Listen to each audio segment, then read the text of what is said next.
안녕하세요. 반갑습니다.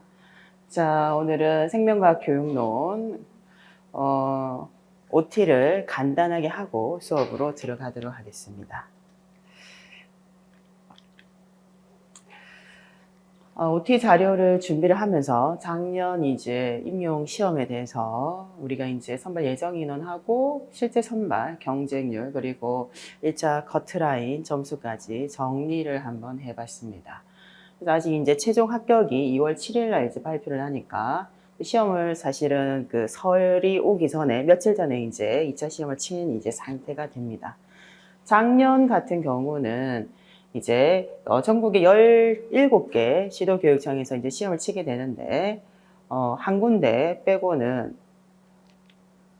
광주를 빼고 전체 이제 16군데에서 생무를 모집을 했습니다. 그래서 선발 예정 인원이 이제 조금 이제 앞에 좀 나는데 정확하게 이제 맞아떨어질 때도 있지만 거의 대부분은 선발 예정 인원보다 조금 더 인원이 항상 해마다 조금 더 많이 나는 이제 형태입니다.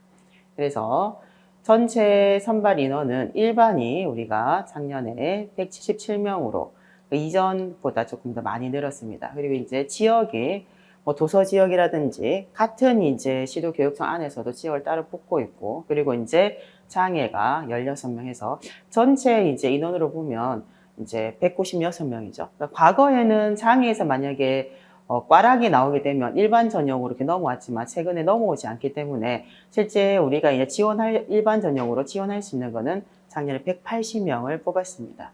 그래서 경쟁률은 평균적으로 7.73대 1인데 뭐 높은 데는 대구 같은 경우는 워낙 적게 뽑았기 때문에 15대 1이고 대다수는 뭐 7대 1에서 9대 1 사이에 분포가 되어 있습니다. 이례적으로 경기도가 예전처럼 굉장히 이제 많이 뽑은 형태입니다. 그래서 선발 예정 인원 42명이 났을 때도 해도 괜찮게 많이 뽑는다라고 생각했는데 실제적으로는 54명, 그리고 지역에 2명에서 전체 56명을 이렇게 뽑았습니다. 그래서 1차를 이제 150%까지를 뽑기 때문에 사실 이 인원보다는 이제 1차 합격생이 150%니까 한 80명 가까이가 1차 합격생이고 그 1차 합격생이 이제 2차 시험을 치고 이제 최종 합격을 기다리고 있는 형태입니다. 자, 커트라인을 한번 보겠습니다. 커트라인은 지역별 좀 차이가 있죠. 그래서 많이 뽑으면 상대적으로 뭐 커트라인이 낮아질 거라고 생각을 하지만 사실 경기도는 많이 뽑아도 커트라인이 해마다 이렇게 낮지는 않습니다. 73.34가 나왔었고 서울이 이례적으로 작년에 좀 낮았는데 이게 이제 커트라인만 보고 우리가 물론 이제 어느 지역을 올해 이제 시험을 쳐야 될 것인가 커트라인 중요한 부분인데 이제 조심해야 될 게 100% 커트라인이 아니다 보니까 150%다 보니까 컷만 낮고 대다수는 높은 경우들도 상당히 사실은 많습니다. 그래서 여기가 제일 낮았던 지역이 지금 경북이 지금 낮습니다. 경북이 보면 63.33점으로 이례적으로 다른 지역은 거의 70점대인데 좀 많이 낮죠. 이렇게 이제 지역이 이제 항상 그런 건 아니고 해마다 이런 지역이 나오면 커트라인만 낮고 나머지는 조금 많이 높은 일반적으로는 비슷하게 100%대 성적은 비슷하게 있는 것 그렇게 생각을 하시면 됩니다. 그래서 평균이 뭐 70.8인데 이제 우리가 내가 어디에 커트라인이 높아지고 낮아질지는 잘 모르기 때문에 항상 이제 시험을 준비할 때는 이제 1배수 정도 시간, 이제 성적이 될 정도로 해서 어느 곳에 가더라도 사실 떨어지지 않는 게 가장 이상적이긴 하죠. 근데 이제 이런 이제 커트라인을 가지고 우리가 공부를 해보면 마음같이 성적이 잘 안 오르거든요. 그러니까 이왕이면 올해 공부를 해가지고 내가 이제 연고가 있거나 하게 되면 이렇게 컷을 보고 조금 이제 해마다 낮은 지역은 조금 낮은 부분들이 있습니다. 그래서 그런 데를 지원을 해가지고 시험을 치게 되죠. 자, 이렇게 해서 작년에는 높은 지역이 74점대, 낮은 지역은 이례적으로 경북만 63점, 그리고 대다수는 70점대에 거의 있습니다. 60점대 있는데 이제 인천이 60점대 68점이고 강원도가 69, 그리고 이제 충북이 67, 충남이 69. 요 지역들 전남은 원래도 시험을 치게 되면 상대적으로 우리 17개 지역을 치다 보니까 조금 상대적으로 높은 지역이 있고 조금 낮은 지역이 있습니다. 이렇게 70점 밑에 언저리에 있는 것들은 원래 조금 전체적으로 해마다 커트라인 조금씩은 낮은 지역이다라고 볼 수 있어요. 작년에 많이 뽑아서 이렇게 됐고, 올해는 또 어떻게 될지 모르지만 열심히 또 해봐야 되겠습니다. 자, 2월 7일 합격자 발표를 기다리면서 작년을 정리하고자 합니다. 자, 여러분 잘 알고 계실 것 같은데, 이제 우리가 이제 제 수업은 올해 이제 전체 1년 커리큘럼 중에서 생명과학 교육론이 이제 첫 수업입니다. 그래서 이제 처음으로 임용 준비를 하는 학생들은 어렴풋이 알고 있는 학생들이 많아서 이렇게 한번 정리를 해봤습니다. 그래서 교육학이 20점이고 논술 0이고 그죠? 그래서 전공 A, B로 나누어져 있습니다. 그래서 전공 이제 A하고 전공 B를 90분씩 치게 됩니다. 다른 거는 예전에는 논술형이 몇 년 전만 해도 있었지만 이제 서술형, 그러니까 기입형하고 서술형만 있습니다. 그러니까 기입형은 정확한 용어나 내용을 정확하게 썼을 때 채점이 되는 문항들이고, 서술형은 말 그대로 답안을 문장으로 적는 이제 형태가 되겠죠. 그래서 이 문장, 서술형 문장 안에서도 핵심적인 용어가 있을 때만 채점이 되는 구조로 되어 있어요. 그래서 학생들이 이제 가채점 한 것보다 자실 성적이 이제 낮게 되면 용어가 해당 용어가 없거나 아니면 답에 오개념이 있게 되면 채점이 안 되는 경우들이 있습니다. 그래서 그 전공 A 여기 2교시가 지금 이제 40점, 전공 B가 40점. 근데 기입형 개수가 2교시에는 4문항이고 이제 3교시에는 2문항이다 보니까 서술형 문항이 한 문제 더 많습니다. 시험을 쳐보면 어떤 데는 교육학이 좀 평이하게 나올 수도 있고 어떤 데는 전공이 조금 더 까다롭고 알 수가 없죠. 그래서 우리가 이 전공에서 이제 생물 교육론이 있고 생물 내용학이 있다 보니까 크게 보면 3개 영역이다라고 1차 시험을 얘기를 할 수 있어요. 그래서 교육학 20점, 그리고 생물 교육론이 한 24에서 26점 사이로 출제가 되고, 가장 이제 배점이 높은 것이 이제 생물 내용학이 됩니다. 그래서 생물 내용학이 적게 나오면 54점, 많이 나오면 56점. 이렇게 해서 3개 영역을 따로 공부를 하잖아요. 그럼 이게 조화롭게 모든 이제 영역에서 성적이 어느 정도 다 높게 나와야 합격을 하는 거고, 1개나 2개 영역이 잘 나와도 하나 영역이 너무 낮게 나오게 되면 합격선에 조금 이제 점수가 떨어지게 되는 형태가 됩니다. 전공 A, B에 교육론하고 그리고 내용학이 섞여서 출제가 되고 있습니다.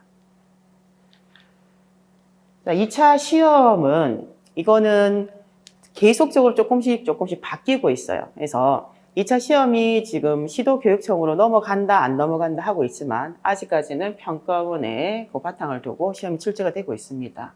그래서 2차 시험은 지역별로 좀 이제 평가를 하는 영역들이 조금 다른 지역이 있기 때문에 17개 시도교육청 중에서 내가 어디에 응시를 할 것인지를 처음에 이제 정확하게 정해지진 않지만 우선순위가 있을 거잖아요. 그 지역에서 2차를 무엇을 치는지, 그리고 공고가 나게 되면 해마다 바뀔 수가 있기 때문에 그 공고를 잘 보고 2차 시험을 이제 응시를 이제 해야 되고, 그 지역 선택을 2차를 이제 참고를 해서 요게 나중에 그 응시를 해야죠. 왜냐면 2차를 안 보고 응시를 했다 1차가 붙었는데 2차가 상대적으로 이제 언어적 표현이나 교육학적인 부분들이 소양이 많다 보니까 내가 이거 말고 다른 지역에 가서 가는 게 더 유리했을 것 같다는 생각이 들 수가 있어요. 그리고 이제 경기도 같은 경우에는 그 2년 전만 해도 그 집단 토의가 있었는데 작년부터 없어졌습니다. 그럼 경기도는 수업을 지도안을 작성하지 않기 때문에 2차 시험에서는 이제 수업 시연하고 수업 나눔하고 이제 신청 면접만 3개만 이제 2차가 들어가는 경우가 있고, 서울 같은 경우에는 지금 실기 실험 평가가 있고 지도안 작성도 있고 수업 시연도 있고 신청 면접도 있어요. 그래서 이 영역들을 보고 배점도 또 지역마다 다 다르고 수업 시연이 그 조건들이 조금씩 다 다릅니다. 그거를 다 나중에 정확하게 숙지를 하신 다음에 1차 지역을 응시하는 게 좋아요. 그래서 나중에 붙고 나서 2차를 다 본인의 그 역량대로 실험을 이제 되게 이제 잘 칠 거라 생각했는데 그 짧은 시간에 2차를 준비를 사실 해야 되거든요. 그러니까 지금부터는 거의 학생들이 2차 준비가 아니라 1차를 붙어야 2차를 칠 수 있기 때문에 지금 이제 여러분들 공부하는 요 시점부터 해서 그리고 이제 그 11월에 이제 마지막 토요일 치잖아요. 그때까지는 1차 준비밖에 거의 못하죠. 물론 관련된 그 생물교육론 이론을 가지고 있지만 교과서를 바탕으로 해가지고 교과서에 나오는 실험하고 실기평가 준비하고 지도안 작성하고 수업 시연 또 경기도의 수업 나눔 그리고 이제 면접까지 준비를 이제 해야 되기 때문에 굉장히 짧은 시간에 준비를 합니다. 그래서 나중에 진짜 1차를 합격한 학생들은 1차는 그래도 마음의 여유가 있고 시간적인 이제 여기 틈이 조금 이제 긴 느낌이지만 2차는 몰아붙이기 때문에 정말 힘들다라는 얘기를 굉장히 많이 하는 형태가 됩니다. 그래서 본인이 나중에 응시를 할 때 1차 커트라인, 그리고 사실은 내가 어디를 가서 이제 생활할 수 있는지, 그리고 2차에서 어떤 영역을 치는지, 이게 굉장히 중요한 변수가 되게 됩니다. 실기 실험 평가는 거의 대다수가 30점이 다 빠져있기 때문에 우리 생물도 거의 이제 17개 시도 교육청 중에서 한 7개 가까이가 지금 실기 평가를 치고 있습니다. 그래서 요거를 바탕으로 해서 점수도 다르고 시연도 다르기 때문에 요걸 이제 참고를 해야 될 것 같고, 이제 수도권에서 이제 경기도하고 서울만 제가 작년에 이제 그 TO 날 때 관련된 내용을 간단하게 이렇게 정리를 해봤습니다. 자, 경기도는 크게 2개 영역으로 나누어져 있습니다. 일단 실험이 없기 때문에. 그런데 이제 수업 능력 평가에서는 따로 지도안 작성은 없고 수업 실연이, 자, 실현 시간은 15분입니다. 다른 지역보다 되게 짧아요. 근데 이제 평가원에서 개발된 공통문항을 가지고 시험을 치다 보니까 굉장히 가장 수업 시연에 시간 맞추기가 어려운 지역이 여기 경기도입니다. 그래서 경기도는 수업 시연을 굉장히 조금 능숙하게 잘해야 되고, 그리고 이제 많은 지원자들이 있지만 굉장히 잘하는 사람이 많은 지역이기도 합니다.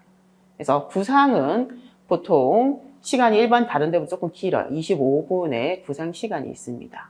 그래서 구상의 문제를 받고 엿대 받습니다. 받고 구상을 한 다음에 바로 구상지를 들고 가서 수업 시연을 15분간 하게 되고 점수 30점입니다. 수업 시연이 이제 마치게 되면 본인이 수업 시연한 걸 관련해가지고 수업 나눔을 하게 됩니다.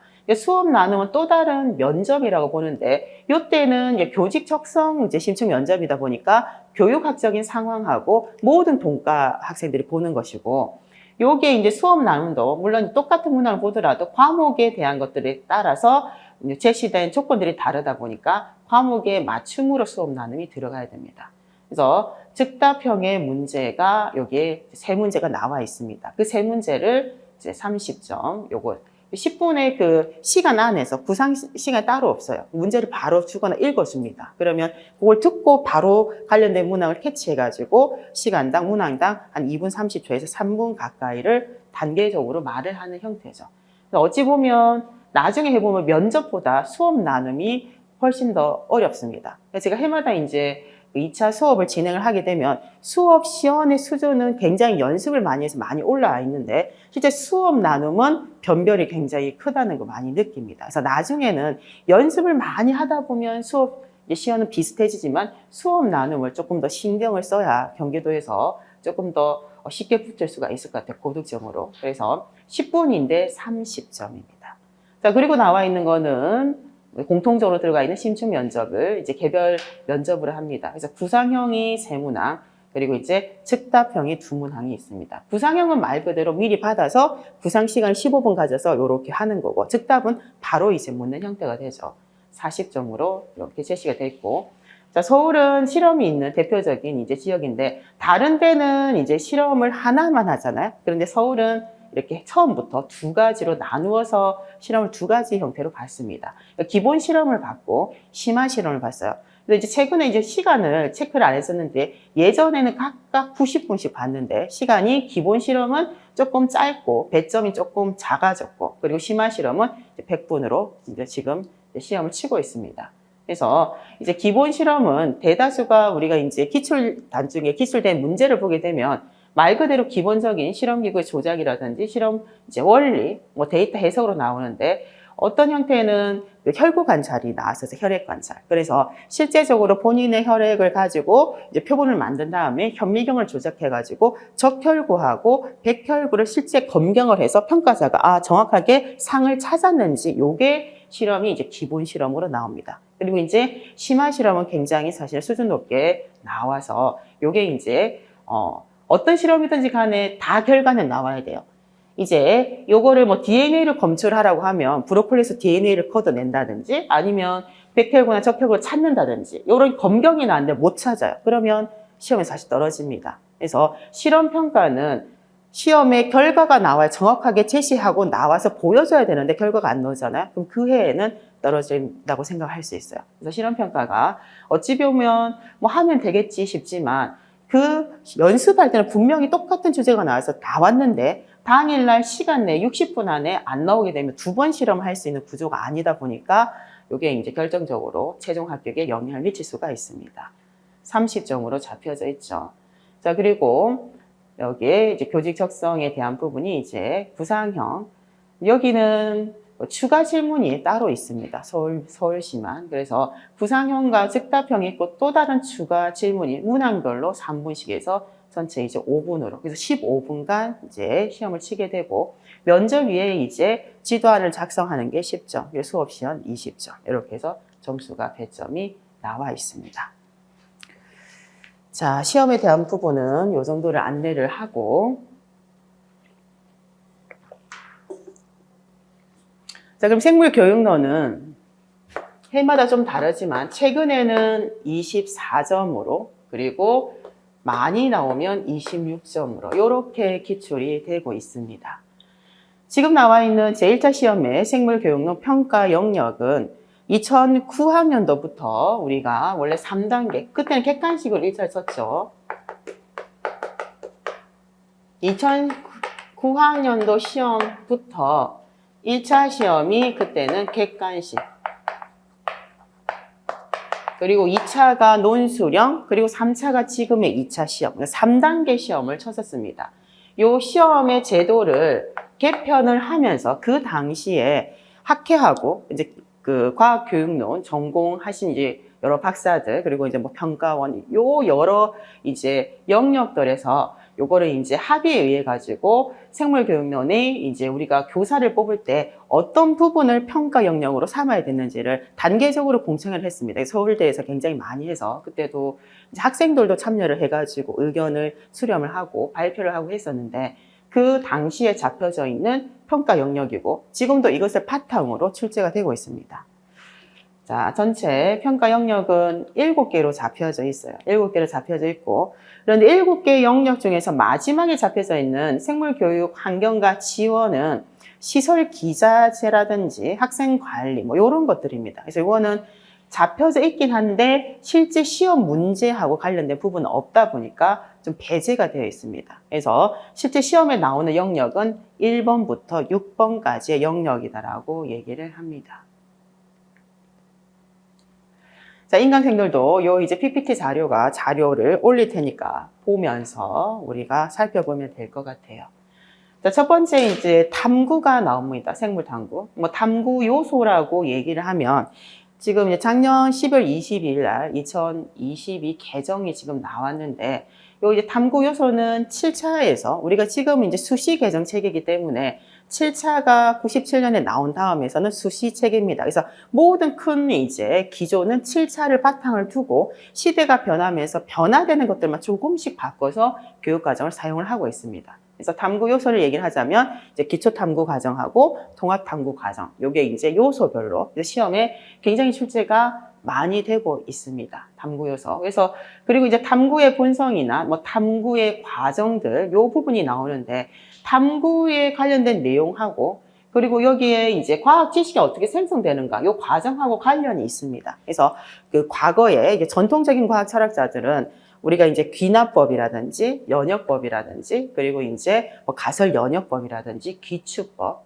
그리고 이제 현대로 이제 넘어오게 되면 사회적 합의라든지 다른 여러 가지 과학적 방법이 있고요. 그걸 가지고 바탕으로 어떻게 과학 지식을 생성하는지 전체적으로 걸쳐져 있는 부분이라고 볼 수 있어요. 작년 이제 기출 문제도 보게 되면 과학적 방법이 2개나 출제가 됐습니다. 그러니까 해마다 거의 거르지 않고 출제가 됩니다. 몇 가지 종류는 몇 가지 안 됩니다. 귀납법하고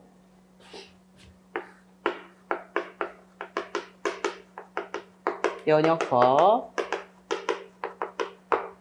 귀납하고 연역의 장점을 합해서 만들어진 게 가설 연역법이죠. 기축법. 그리고 현대 과학 철학에서는 많이 언급이 되는 최근에 기출이 된 사회적 합의. 요런 이제 형태에서 요 5개까지밖에 없는데 해마다 돌려서 거의 여기 중에서 나온단 말이죠. 그런데도 틀린다는 거야. 그게 이제 문제입니다.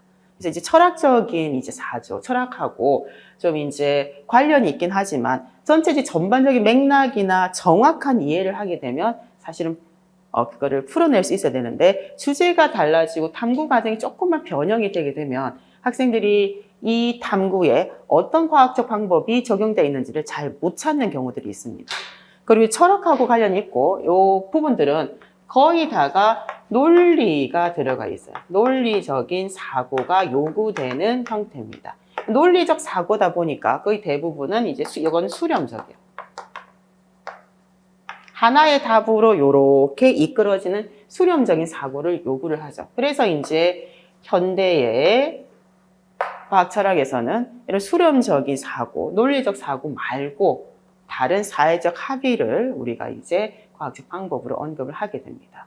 논리가 들어가 있으니까 각각의 요 결론을 이끌어낼 때 어떤 논리가 요구되는지가 들어가겠고, 논리를 사용하다 보니까 한계점이 있어요. 그 한계에 대한 것들이 항상 시험에 나옵니다. 그래서 귀납법에서 대표적인 거는, 귀납법은 관찰로부터 출발을 하다 보니까 관찰자가 가지고 있는 이론 의존성, 요 부분이 출제가 굉장히 많이 되고 있어요. 최근에 여러 차례 출제가 됐습니다.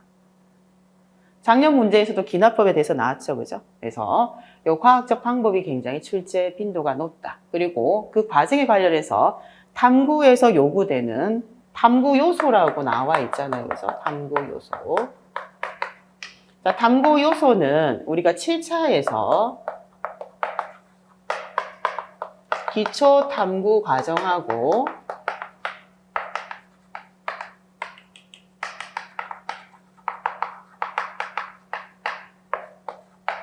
이렇게 이제 나눠놨습니다. 그래서 기초 탐구 과정을 5가지, 그리고 통합 탐구 과정을 처음에 7가지로 제시를 했다가 지금 최근에 개정된 교육 과정을 보게 되면 작년 2022 말고 2015 개정에서 뭐가 추가됐냐 하면 의사소통이 추가가 됐죠. 작년에 기출이 됐습니다. 기출될 거라고 계속 기다리고 실제 기출이 됐고, 자, 요게 2015 개정에서 핵심 역량과 더불어서 굉장히 중요하게 부각된 기능으로 기초 탐구 과정에 들어가 있습니다. 그리고 이제 통합 탐구 과정에는 처음에는 7개였습니다. 그죠? 문제 인식부터 해서 가설을 설정하고,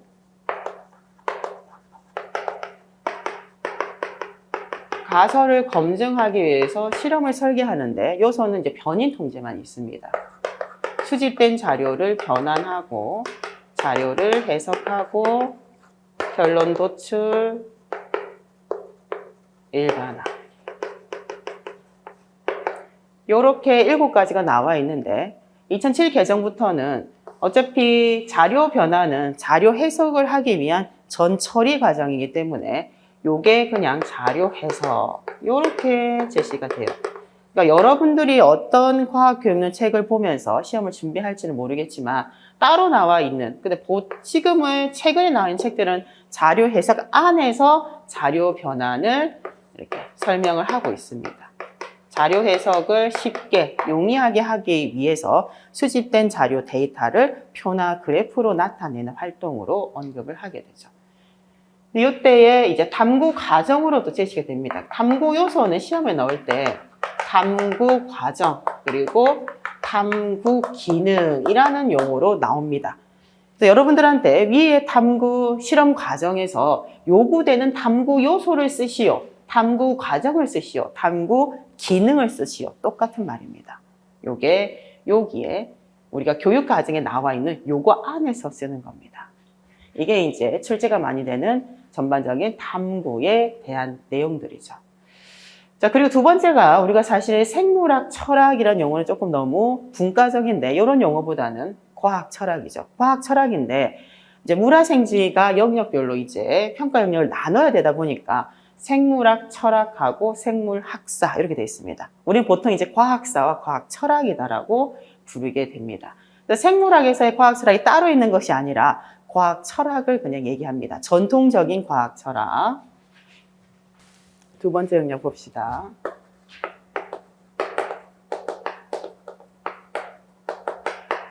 자, 과학 철학에 관련해서는 물론 이제 시험에 기출이 될 때 제시되는 자료는 과학사입니다. 과학사고 그 관련해서 과학 철학 문제가 나오게 되죠. 그래서 전통적인 과학 철학하고 현대 과학 철학으로 나누어집니다. 전통적인 과학 철학에서는 경험주의부터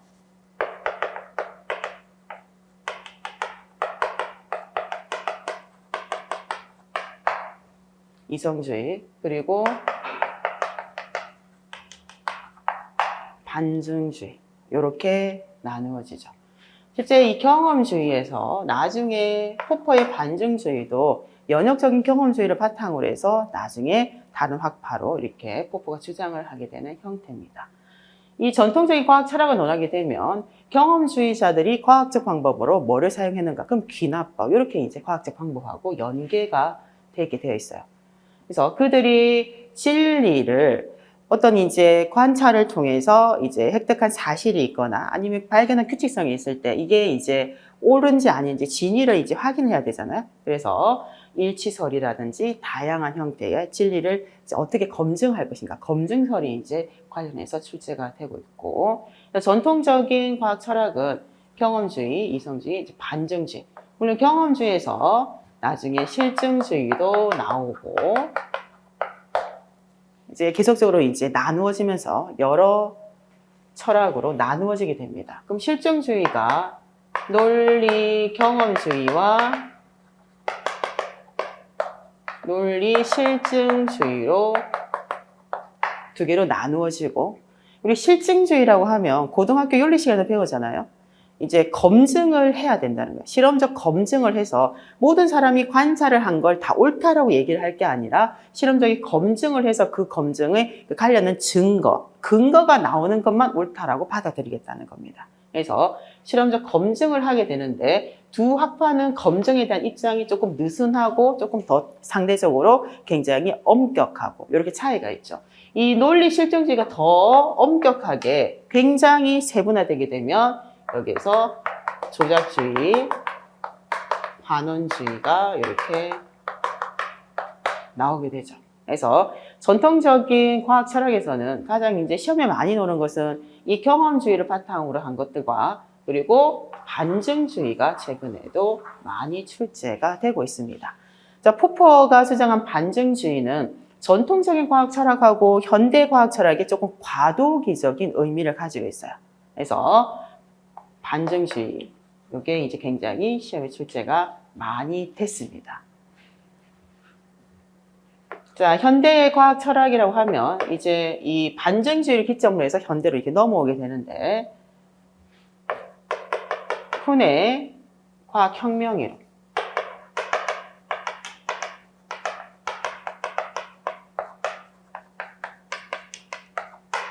작년에 출제가 됐었죠, 그렇죠? 그리고 라카토스의 연구 프로그램 이론.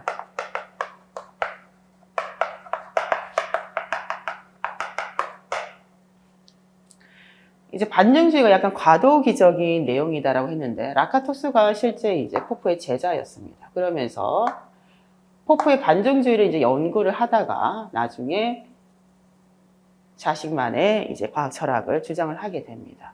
그래서 과학혁명 이론하고 연구 프로그램 이론이 가장 출제, 반증주의, 이 세 가지가 굉장히 출제가 많이 되고 있습니다. 둘은 좀 이제 시대적인 부분을 같이 가다 보니까 공통적인 이제 부분들이 있고 맥락적으로 차이점이 있다 보니까 그것을 바탕으로 해서 굉장히 출제가 많이 되고 있어요. 그래서 우리는 이제 생물 과학사를 바탕으로 출제가 돼야 되다 보니까 사실 과학혁명에서 얘기하는 패러다임, 그리고 라카토스가 연구 프로그램에서 얘기하는 이 연구 프로그램, 이 이론들을 적용할 수 있는 생물에서의 생물학사가 많이 존재하진 않습니다. 정확하게 쿤의 저서에 과학혁명 이론으로 이제 패러다임으로 분류가 된 거는 진화론밖에 없어요. 진화론 하나밖에 없습니다. 생물의 진화에 대해서 어떻게 이론이 발달했는가, 요걸 가지고 과학혁명 이론과 연구 프로그램 이론으로 분석이 되어 있지, 나머지는 요 단위 수준의 총체적인 연구생 이 단위 수준으로 분석이 안 되어 있어요. 그럼에도 불구하고 임용시험에서는 학생들이 철학에 대한 내용을 알고 있는지 모르고 있는지가 시험에 출제가 돼야 되기 때문에 다시 재구성된, 그러니까 출제를 위해서 알고 있는지를 묻기 위해서 재구성된 자료를 가지고 출제가 되고 있습니다. 과학혁명 이론이라고 하면 과학 지식이 어떻게 발달하는가, 지식의 발달 단계. 그래서 작년에 시험에 나왔던 것처럼 전과학부터 정상과학, 그리고 위기가 오고 과학혁명을 통해서 새로운 정상과학이 만들어지는 요 과정상에서 시험에 제시된 내용이 어느 단계에 해당되는가, 요거를 묻는 것이 가장 일반적이죠. 그래서 요 단계에 대한 것들을 정확하게 이해를 하고 제시된 과학사가 그 단계 중에서 어디에 해당하는가, 근거가 무엇인가, 요게 가장 출제가 많이 됩니다. 연구 프로그램은 여러분들이 기출된 걸 보게 되면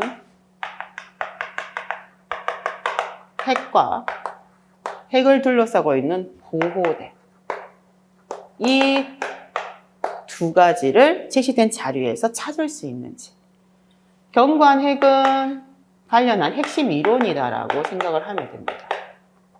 기본 이론서에서는 기본 이론들의 원리, 이것의 집합체다 이렇게 얘기를 하지만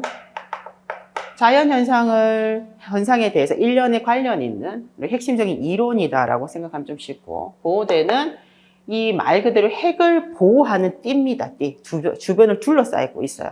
그러면 핵심 이론이 만들어지기까지 필요한 여러 실험 과정들이나 초기 조건이나 가정들, 관찰, 실험의 조건들이 다 들어가 있겠죠. 그래서 보호대는 보조 가설의 집합체, 이렇게 얘기를 합니다.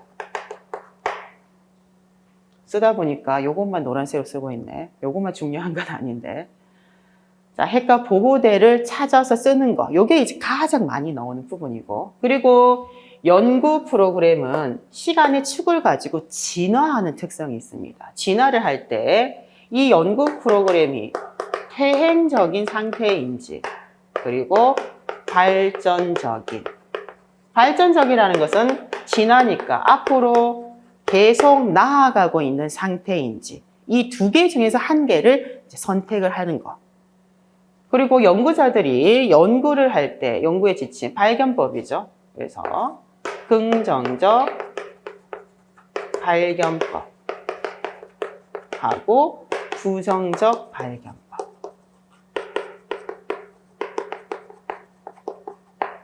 요들을 구분하는 거. 그러니까 핵하고 보호대를 구분할 수 있는가. 그리고 이 연구 프로그램 상태가 퇴행적이냐 발전적이냐. 그리고 연구자가 연구를 수행하는 방법이 긍정적이냐 부정적이냐. 요것 중에서 시험에 굉장히 출제가 많이 되고 있습니다. 그리고 현대과학 철학에서는 이 쿤하고 라카토스 이외에서도 라우든이 주장한 연구 전통이라든지 바이아벤트의 반과학적 방법, 요것들이 다른 것들도 있지만 아직 한 번도 그 두 개는 출제가 된 적은 없어요. 대다수는 여기 안에서 철학이 나오죠. 어떤 때는 두 개를 동시에, 어떤 때는 요렇게 쿤하고 라카토스를 묶어서 낼 수도 있고, 반증주의와 연구 프로그램, 아니면 각각을 독립적으로 출제를 하게 됩니다. 출제 빈도를 보게 되면 이게 이제 지금 평가원의 기출 문제가 지금 2001학년도부터 사실 올라가 있거든요. 그 과거에부터 들어가 있는데 20여 년 동안 기출된 걸 이거 셈을 세보자면 최근에 근데 출제는 연구 프로그램이 좀 많이 된 것 같고, 그리고 이제 거의 이제 돌아가면서 나옵니다. 반증주의도 나오고 같이 나오고, 작년에는 쿤이 나오고. 그래서 과학 철학은 나올 거라고 생각을 해서 한 문제를 준비를 사실 해야 됩니다. 그래서 쉽게 나오면 누구나 조금 쉽게 답안은 적지만 조금 이제 과학사가 우리가 알려지지 않는 거라든지 조금 이제 분석하기 어렵게 힌트가 많이 제시가 되어 있지 않으면 이제 4점이다 보니까 변별이 조금 커지게 되는 이제 부분이죠. 영역에서는 두 번째로 이렇게 철학이 잡혀져 있지만 이제 생명과학 교육론에 조금 이제 교재가 이제 다른 부분들은 굉장히 잘 되어 있어요. 근데 여러분 나중에 보면 알겠지만 철학 단원이 없어요. 철학이. 그래서 내가 이제 교재를 가지고 올해 생물교육론을 이제 공부를 해야 되면 생명과학 교육론 하나 가지고는 철학이 없으니까 철학은 다른 이론서를 봐야 됩니다. 그래서 그 부분을 조금 이제 잘 생각을 해서 선택을 해야 되겠죠. 생명과학 교육론은 그거를 전체적으로 공부를 하고 거기에 과학 철학에 대한 내용을 다른 이론서에 있는 걸 그 부분만 추가를 해서 시험 대비를 할 수가 있어요. 그래서 기본적으로 우리가 이제 2개의 이론서 정도는 가지고 있어야 됩니다. 아니면 뭐 중간에 빌려서 보게 되죠. 그래서 전체적으로 우리가 이론서를 뭐를 봐야 되는지 요거를 질문을 이제 많이 하고 있는데 가장 좋은 것은 이제 내가 대학교에서 사실은 과학교육론 수업을 받잖아요. 그때 배운 거는 이미 학교에서 한번 배웠잖아. 익숙하니까 그거를 기본 교재를 삼고 그 교재에서 이제 추가되는 내용을 다른 교재를 삼으면 좋죠.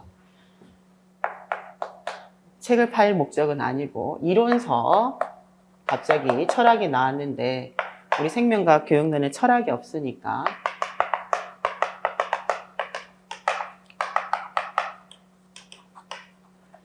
자, 우리 교재 생명과학 교육론.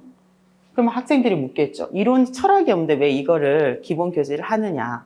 자, 공저자가 굉장히 많습니다. 자, 김영신 교수부터 해서 차영 교수까지 있는데 실제 요게 지금 책이 나온 지가 좀 오래됐거든요. 근데 이제 이것 말고 다른 거를 기본 교재를 쓸만한 것보다는 이게 좋은 게 일단 모든 이제 예시들이 생명과학에 관련돼서 나옵니다. 보통 과학 교육을 보게 되면 물리하고 과학사들이 워낙 많이 더 많다 보니까 철학에서도 거의 이제 물리하고 이제 화학 쪽에 예시가 좀 많이 나와 있는데 생명과학 교육론이다 보니까 제시되어 있는 사례들이 다 생명과학으로 이루어져 있습니다. 그리고 지금은 뭐 좀 모르겠지만 이 책이 나오고 나서 이 저자들이 출제위원으로 많이 들어갔었습니다. 그래서 요거를 필수적으로 볼 수밖에 없다라고 우리가 생각할 수 있는 거죠. 자, 이분들은 지금 현직에 사범대 교수님으로 거의 대부분 계시다 보니까 출제는 과학교육론은 과학교육학을 전공한 사람이 들어가야 되다 보니까 교수들이 들어가게 되죠. 그래서 요거를 이제 기본 교재를 쓰는데 여기가 철학이 더해져야 됩니다. 철학.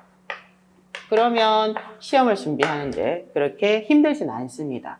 근데 이게 이제 최근에 개정된 교육과정이 없잖아요. 그래서 2022 개정 교육과정은 국가교육과정 정보센터. 오랜만에 적은 거 약간 용어가 낯선데 용어가 맞는지 모르겠네. ncic.go.kr 찾아보세요. 국가교육과정정보센터 가게 되면 최근에 개정된 교육과정이 전체적인 총론부터 해서 과목별로 뭐 초등, 중등 이렇게 나누어져 있습니다. 요거를 추가를 해야 올해 우리가 시험 대비를 할 수가 있겠어요. 그리고 사범대에서 가장 많이 보는 지금은 생명과학 교육론을 전체적으로 많이 보는 것 같아요. 최근에는. 근데 우리가 그 이전에는 과학교육의 이론과 실제 4판까지 나와 있습니다. 4판까지. 요거는 지금 2판까지 나와 있고 요거는 4판까지 나와 있어요. 그래서 굳이 최신판으로 살 이유는 없어요. 1판하고 2판의 비교를 해보면 오탈자가 고쳐져 있고요. 처음에 출간하고 오탈자. 그리고 교육과정이 2015 개정이 일부 들어가 있습니다. 자세하게 어차피 안 나와 있어요. 그래서 1판을 봐도 됩니다. 1판을 봐도 되고 그리고 개정교육과정의 철학만 보면 되고 과학교육의 이론과 실제입니다. 4판까지 나와 있는데 제가 1판부터 4판까지를 다 가지고 있는데 1판은 조금 더 내용이 그 용어 위주로 많이 적혀 있다 보니까 한자 용어가 많아요. 좀 어려워요. 그래서 2판부터 3판, 4판 어떤 걸 봐도 상관은 없습니다. 없고 어차피 여기에서도 2022가 최근에 개정됐기 때문에 요 내용은 없어요. 요거는 따로 봐야 되죠. 따로 봐야 되고.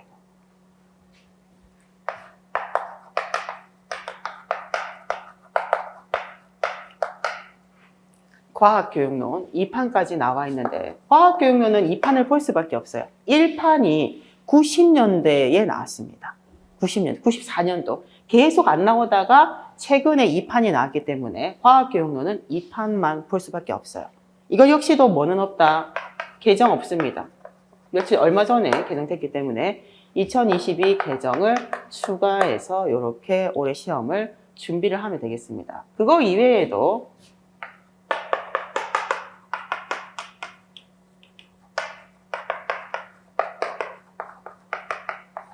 이런 책들도 있고, 그리고 이제 과학교육론을 우리만 배우는 건 아니잖아요. 중등에서. 초등도 과학교육론 책이 있어요.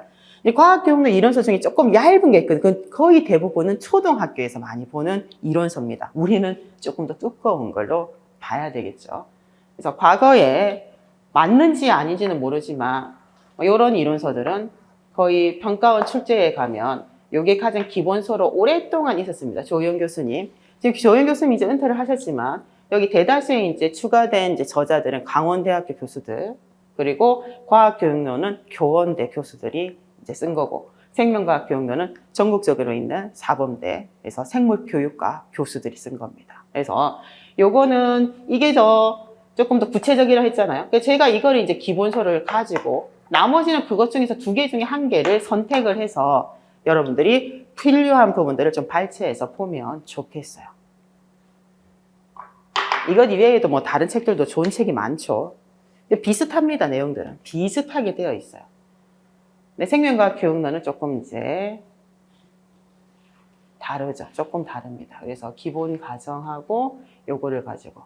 그래서 지금 기본 과정에는 생명과학 교육론을 수업을 할 거고, 이제 영역에 교육과정이 들어있긴 해요. 교육과정은 2015에 일부만 조금 개정되게 들어있기 때문에 교육과정 부분에서는 2022로 수업을 다시 할 겁니다. 다시 해서 수업을 할 거다.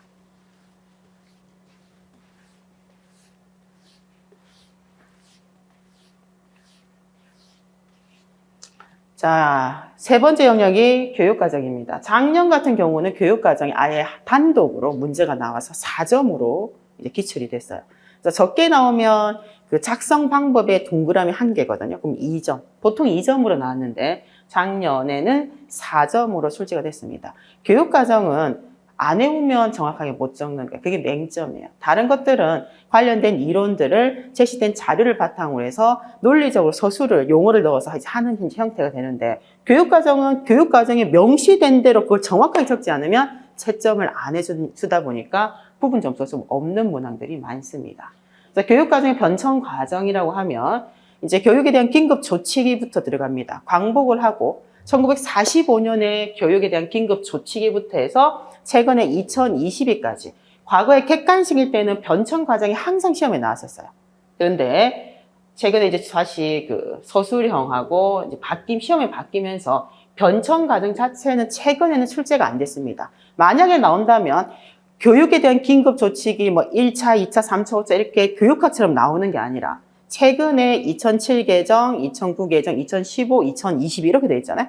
그러면 2009 개정, 2015 개정, 2022를 섞어 놓는 형태로 나올 수는 있어요. 근데 이거는 이제 변천 과정, 최근에는 이 패턴은 안 나옵니다. 1차 객관식 칠 때는 항상 많이 나왔는데 최근에 주관식으로 바뀌고 나서는 2단계로 바뀌고 나서는 저거는 조금 나오지 않는 추세고, 그리고 이제 최근 교육과정에 개정이 됐잖아요. 그럼 이제 2022가 올해는 무조건 2015와 2022를 비교를 하는 거.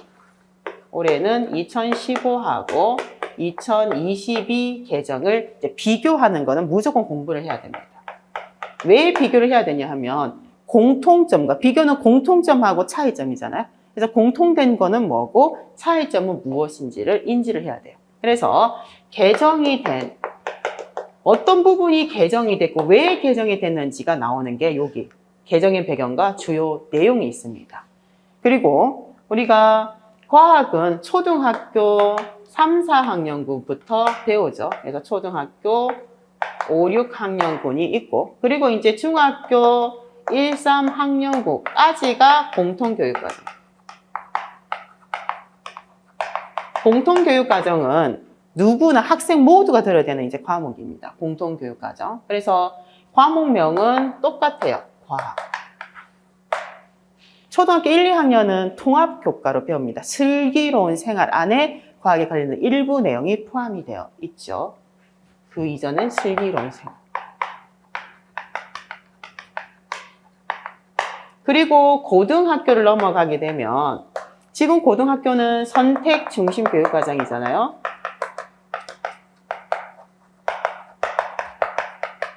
(2022로) 이렇게 넘어오면서 초중은 거의 변화가 많이 없어요. 초중학교는. 조금씩 편제의 변화는 있지만 교과적으로 봤을 때 가장 변화가 많은 거는 고등학교입니다. 그럼 왜 갑자기 이제 고등학교가 어떻게 바뀌어요? 고교 학점제로 바뀌죠. 요 고교 학점제가 정착이 돼야 되기 때문에 요거에 맞춰 가지고 선택 과목이 굉장히 많아진 형태가 됩니다. 그래서 고등학교는 공통 과목이 있고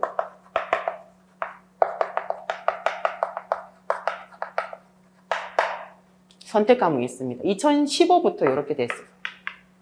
공통 과목의 통합과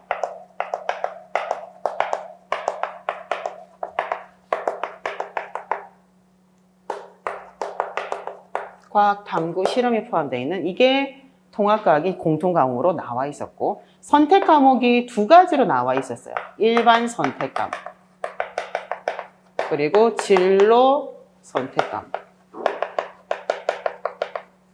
이렇게 두 가지로 나와 있었는데 요 이제 2022에서는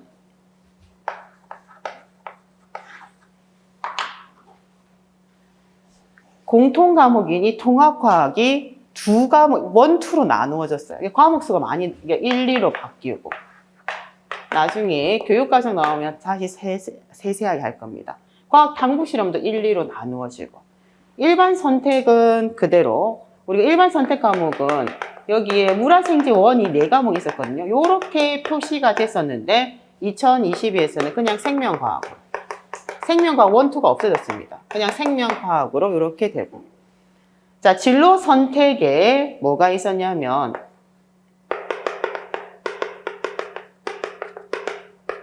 물화생지2가 다 진로 선택에 2015에 들어가 있었거든요. 근데 이게 2의 의미가 없어. 2022에서는 요게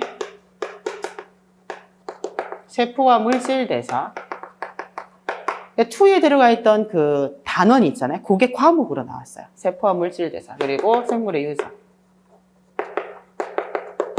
이렇게 우리 생물과에서는 2개의 과목으로 진로 선택에 들어가 있고 없었던 게 하나 생겼어요. 융합 선택. 융합 선택으로 기존에 있던 과목들 나중에 이건 세부적으로 다시 하겠습니다. 그래서 선택 과목이 3개로 나누어졌어요. 2015에서는 2개였는데 3개로 나눠지고 과목들이 고등학교가 가장 많이 변했습니다. 편제도 조금씩 바뀌고. 그래서 우리가 이 1단위의 개념이 한 학기를 기준으로 했을 때 몇 주를 수업했냐면 17주였거든요. 근데 초등학교하고 중학교는 계속 17주. 1년에 34주로 잡혀져 있는데 고등학교는 16회로 잡혔습니다. 그래서 한 학기가 한 주 짧아진 형태로 되다 보니까 단위 수가 다 바뀌게 됩니다. 그래서 요게 2022는 고교 학점제 때문에 많이 개정이 됐다라고 생각을 하면 돼요. 그래서 고등학교 거를 중심적으로 볼 수 있도록 해야 되겠죠. 그래서 최근에 이제 이렇게 개정이 되게 되면 내용이면 중학교에 뭐 단원명이 어떻게 바뀐 게 있는지 그리고 내용이 삭제되거나 추가된 게 있는지 이것들도 생명과학 1이 생명과학으로 됐는데 똑같은지 아니면 생명과학 2에서 있던 내용이 생명과학으로 내려갔는지 이런 것을 세부적으로 살펴보고 시험을 준비하게 되겠습니다. 그래서 생물교육과정은 안 나오는 해는 없어요. 2점이나 4점이나 항상 나왔던 부분이다. 요거는 2022는 나중에 교재에 없더라도 따로 수업을 하겠습니다.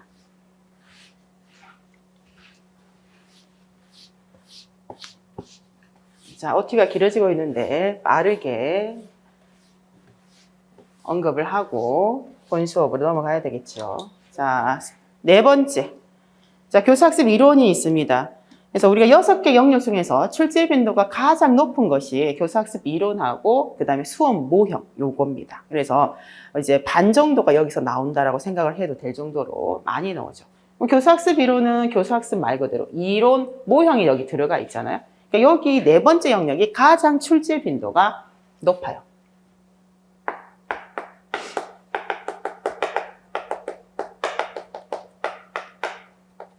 자, 교육학에서는 시대별로 행동주의도 가르치고 쭉 단계적으로 가르치지만 자, 생물교육론에서는 교사학습 이론이라고 하면 어느 사람들이 나오냐 하면 인지주의자, 인지주의, 구성주의 이렇게 나누어집니다.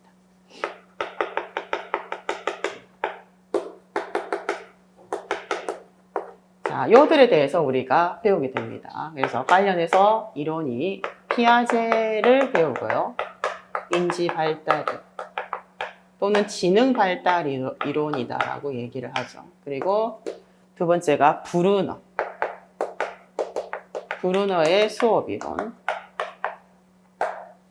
다른 학자들은 학습 이론이 많은데 브루너는 수업, 실제 수업에 어떻게 처방적으로 사용해야 되는 수업 이론. 그리고 세 번째 오슈벨 유의미 학습 이론. 그리고 네 번째 비고츠키 사회 문화적 이론. 다섯 번째 드라이버의 대체적 개념 틀 이론.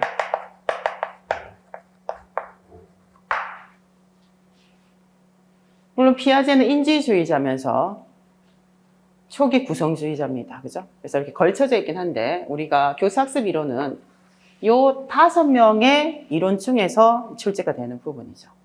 작년에 이례적으로 교사학습 이론에 대한 부분이 조금 적게 나왔습니다. 근데 많이 나올 때는 요 5개 중에 2개 내지는 접목해서 출제가 되다 보니까 출제 빈도가 여기를 굉장히 중요하게 배워야 되는 이제 부분이죠. 여러분들이 학교에서 교직을 이제 이수할 때 이제 교육 심리에 대한 부분이 여기에 해당되는 부분입니다. 이게 교사학습 이론이고 수업 모형은 너무나도 많습니다. 너무나도 많아가지고 기본적으로 수업 모형이 나오면 중요한 게 단계별 명칭이 시험에 굉장히 많이 나오고 그리고 그 단계별로 주요 특징 이거를 알아야 문제를 풀 수 있게 되어 있죠. 대다수는 단계명을 외우는 게 1차적이에요. 순서를 섞어놓고 여기 순서를 섞어놓고 이 단계의 명칭이 뭐냐고 써야 되니까. 근데 그 단계의 명칭이 조금 틀리게 되면 채점이 안 되는 거죠. 그리고 이제 단계하고 옆에 주요 특징을 비워놓고 다른 내용들을 봤을 때 여기에 들어갈 수 있는 교사학습 활동을 실제 써야 됩니다.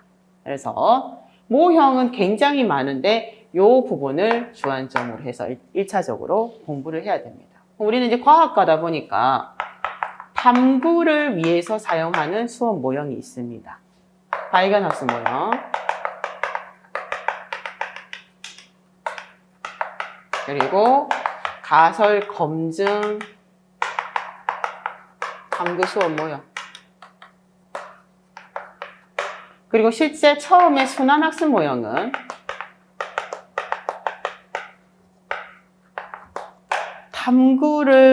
탐구 지향적인 수업 모형으로 개발이 됐어요. 그런데 이제 시대가 구성주의로 흐르다 보니까 언제부터? 4위에서부터는 5개념에 대한 연구가 이렇게 포함이 되어 있으며 4위부터. 4위가 만들어졌는데 잘 정착이 안 됐어요. 그래서 5위부터는 아예 구성주의 이론으로 가지고 개념 교환이 목적인 수업 모형으로 만들어졌고 그리고 지금은 7위까지 나와 있는 형태가 되죠.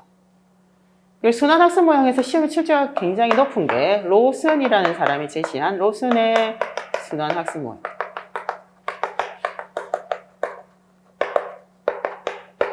로슨의 순환학습 모형은 3단계로 잡혀져 있잖아요. 탐색 단계하고 용어 도입을 하고 배운 과학적 개념을 적용하도록 되어 있는데 이 탐색 단계에서 학생들이 어떤 탐구를 하는가, 실험을 하는데 어떤 실험을 하는지 그 유형에 따라서 세 가지로 나눠 놓게 되죠. 서술적 순환학습 모형하고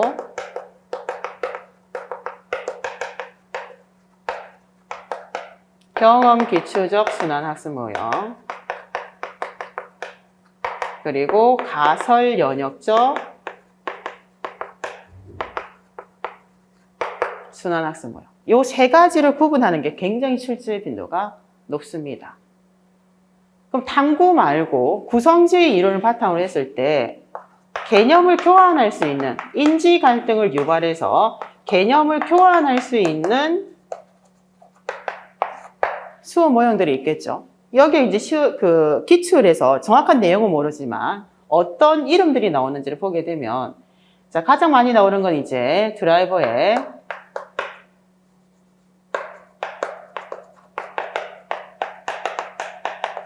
개념 교환 수업 모형입니다. 또는 개념 변화 수업 모형. 그리고 발생 학습 모형. 또는 생성 학습 모형이다라고 합니다.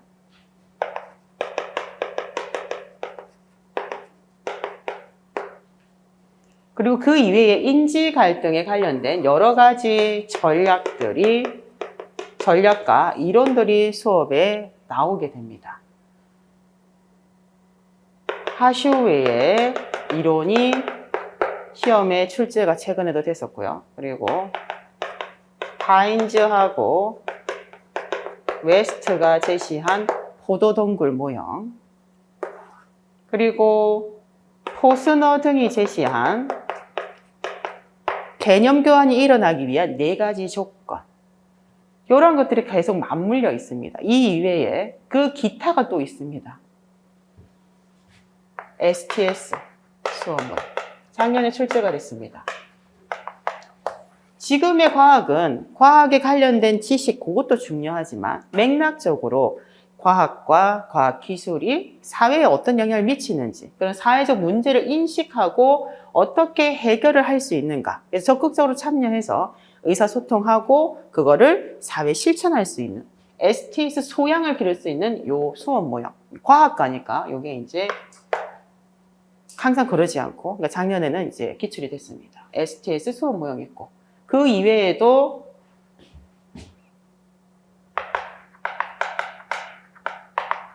출제가 많이 되는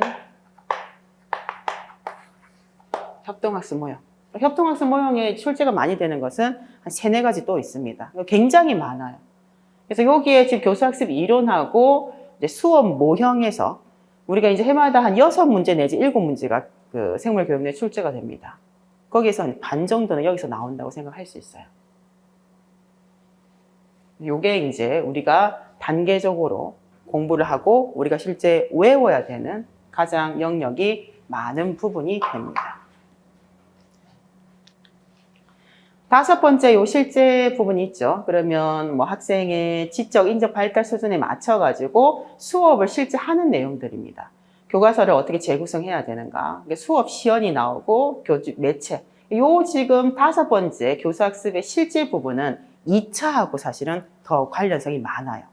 2차하고 요 부분은. 그래서 요 부분에 대한 내용들은 이제 2차적으로 많이 빠져 있고, 그리고 마지막에 이제 평가 영역으로 제시되는 게 말 그대로 학습 그 평가죠, 평가. 우리가 학습 평가라고 하면 이제 교직에 나가게 되면 우리가 학습 목표가 있잖아요. 목표가 지식이 있고 탐구, 태도, 지금 핵심 역량 이렇게 이제 나뉘어져 있습니다. 그럼 각각에 맞춰서 지식을 학생들에게 평가할 수 있는 방법이 무엇인가? 그래서 학습 목표, 그리고 이제 탐구, 우리 탐구는 과학과니까 이제 보고서를 많이 이제 쓰는 형태가 되죠. 그럼 실제 학생들이 이런 탐구를 수행을 했을 때 보고서에서는 채점을 어떻게 해야 되는가? 채점표. 작년에도 기출이 된 내용들이고, 그리고 이제 태도에 대한 부분, 그리고 이제 전체적인, 여기 보세요. 문항을 만들어야 되니까 학습 목표를 설정하는 거 하고, 이제 분류표. 그래서 우리가 블룸이 인지적 영역, 심체적 영역, 정의적 영역으로 나눴죠. 요런 이제 분류표하고, 그리고 이 블룸의 틀을 이제 수정한 이제 신교육 목표 분류 틀. 그리고 우리 과학과에서는 많이 나오는 게, 블룸도 많이 나오지만,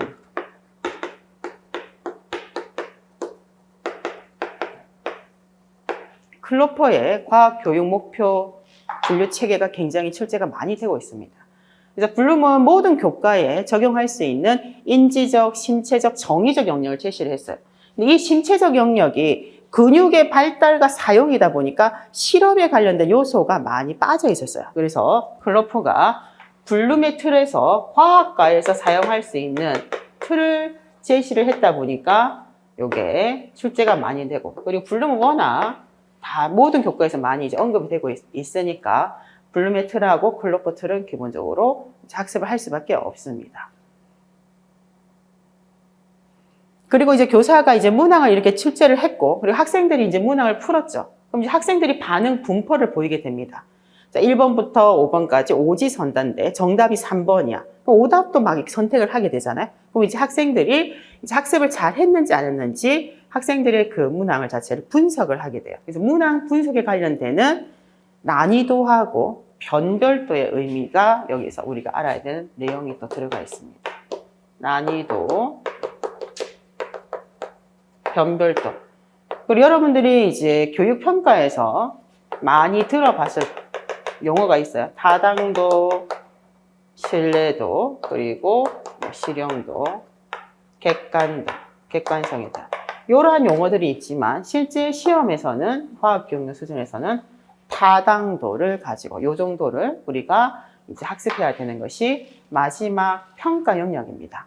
평가는 이런 이론들이 나올 수도 있고, 실제 그냥 내가 교사가 됐을 때 학생들의 탐구 보고서를 어떤 부분을 평가를 해야 되는가, 그거를 채점표를 넣는 것, 작년 같은 기출들이 이제 나오고, 아니면 채점표를 주고 학생의 답안을 줘요. 채점표에 맞춰서 학생이 몇 점인지를 실제 채점을 해서 기입을 하는 거야. 어떻게 점수를 줬는가. 근데 이제 그런 이제 패턴이 가장 이제 많이 출제되는 부분입니다. 그래서 7개 영역 중에서 이제 크게 보면 6개 영역이 실제 1차에 6문제, 그리고 7문제 정도로 출제가 되고 있고, 가장 출제 빈도가 높은 거는 교사학습 이론하고 수업 모형에 대한 것이 출제 빈도가 높아요. 그리고 빠지지 않고 나오는 것이 평가가 이제 항상 4점짜리로 항상 나오고, 그리고 이제 그 이외에 이제 교육과정이 2점 내지는 작년처럼 4점으로 나오고, 나머지 부분들이 이제 한 해는 철학이 나왔다가 한 해는 과학적 방법이 나왔다가 이게 돌고 도는 형태로 출제가 되고 있습니다. 그래서 여러분들이 이제 시험을 대비할 때 이제 교육학이 워낙 영역이 많다 보니까 공부하는데 시간 투자를 굉장히 많이 해야 될 수밖에 없어요.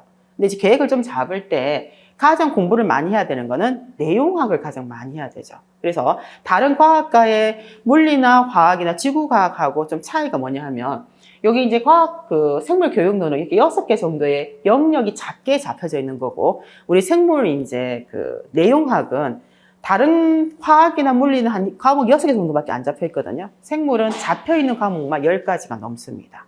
그러면 이론서를 한 개씩만 봐도, 한 달에 한 개를 봐도 한 번씩밖에 채 못 보는 이제 형태가 되죠. 물론 어디서 출제될지가 더 복불복이다 보니까 내용학에 가장 많이 신경을 쓰고 이제 공부를 해야 되고, 그리고 이제 교육학 논술은 한 문제밖에 안 나오지만 배점 20점이지만 너무 교육학이 영역이 많다 보니까 책이 막 이렇게 두껍잖아요. 그러니까 시간 투자를 많이 하죠. 그래서 그거 시간 투자 대비 조금만 투자를 하게 되면 사실 생물교육론은 딱 여기 안에서밖에 없어요. 계속 뭐 과학에 관련된 그 내용학처럼 뭔가가 계속 발견되고 이론이 만들어지는 것이 아니다 보니까 여기에 있는 내용들만 정확하게 알고 적을 수 있을 정도로 외우면 사실은 어느 정도 성적은 나와요. 그래서 점수를 합격을 하기 위해서는 24점이 나오면 20에서 22점 정도를 사실 받아야 돼요. 그러니까 거의 다 맞아야 좋은 성적으로 1차를 붙는다고 생각을 해야 됩니다. 그래서 교육론에도 오늘 얘기한 요 내용을 주안점으로 해서 정리를 하고 외우면서 시험 준비를 해볼 수 있도록 하겠습니다.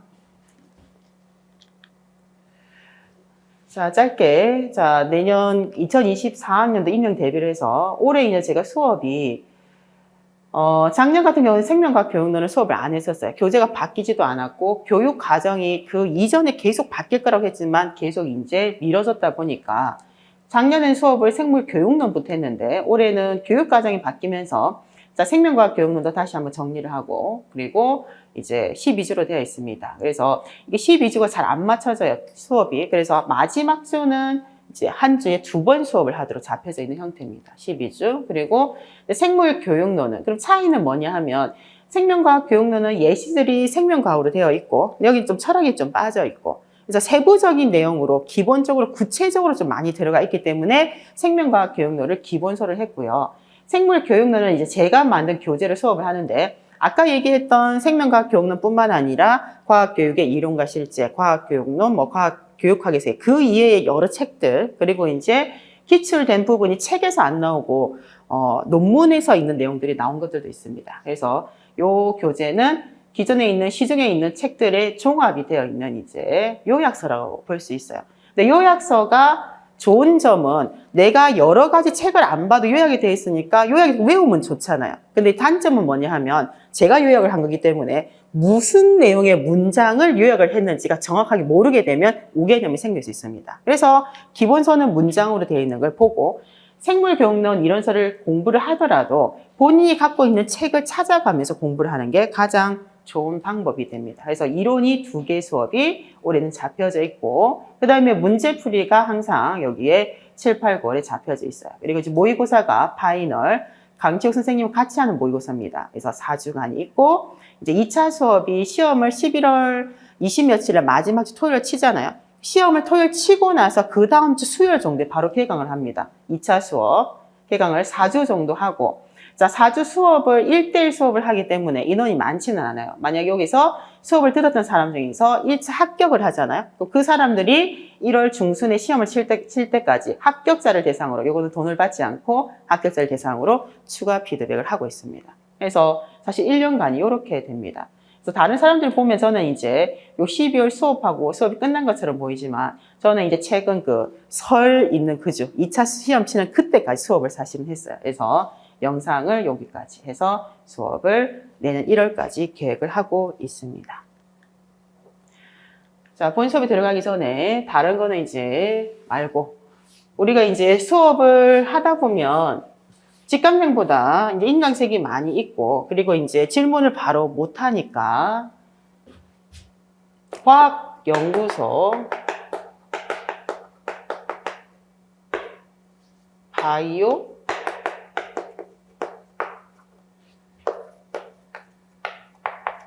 예전에 과학교육연구소였는데 과학연구소, 강치욱의 과학연구소였죠. 그런데 이제 과학연구소라고 되어 있습니다. 바이오 강점 넷 여기로 들어가게 되면 상단에 여러 난들이 나눠져 있는데 생물 내용학이 여기 왼쪽에 있고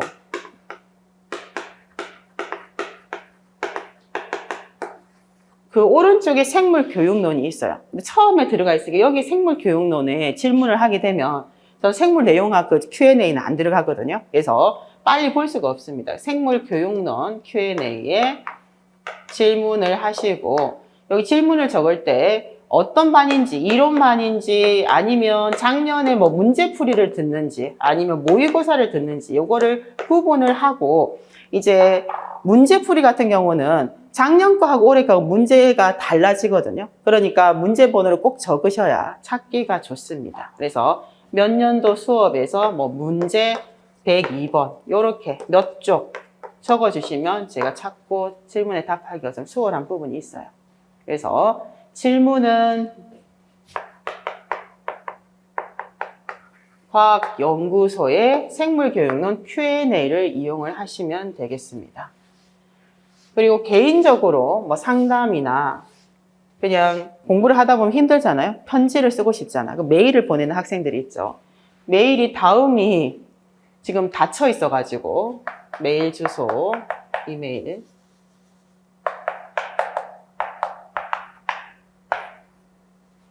H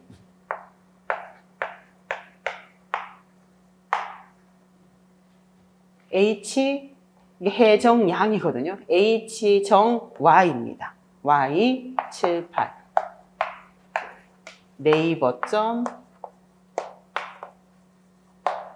네이버로 바꿨습니다.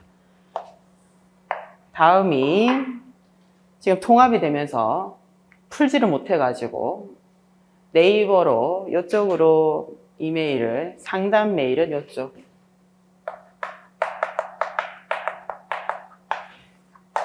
이렇게 해서 안내를 하도록 하겠습니다.